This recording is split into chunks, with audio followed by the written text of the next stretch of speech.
उरुळी कांचन ग्रामपंचायत समोरील एका दुकानाच्या बाहेर भाणामती आणि करणी जादूटोण्याचा प्रकार उघडकीस आला।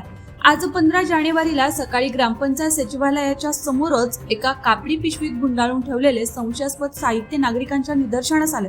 विविध रंग लावलेली लिंबू, दोरे, सुया, काळ्या बाहुल्या अशा वस्तू आढळून आल्या। उरुळी कांचन येथे एकाच वेळी असं साहित्य आढळल्यानं नागरिकांमध्ये भीतीचा आणि चर्चेला तोंड फुटलंय। काही जणांनी या प्रकरणाला अंधश्रद्धा पसरवून मानसिक दडपण आणण्याचा प्रयत्न असल्याचं म्हटलं, तर उरुळी कांचन आणि परिसरात घटनांनी पुन्हा डोकं वर काढल्यानं नागरिकांमध्ये संतापासह भीतीचं वातावरण निर्माण झालं। या घटनेमुळे नागरिकांमध्ये आणि दुकानदारांमध्ये संभ्रम निर्माण होऊन घबराट पसरली। दरम्यान अंधश्रद्धा निर्मूलनासाठी प्रयत्न होत असताना या प्रकारामुळे समाजात आजही अंधश्रद्धा किती खोलवर रुजलेली आहे हे पुन्हा एकदा स्पष्ट झाले। अशा रूढींविरुद्ध समाजात जागरूकता निर्माण करणं आणि कायद्याची कडक अंमलबजावणी करणं गरजेचं आहे, अशी मागणी स्थानिक ग्रामस्थांनी केली आहे। या घटनेची माहिती पोलिसांना दिली नसल्याची माहिती मिळते।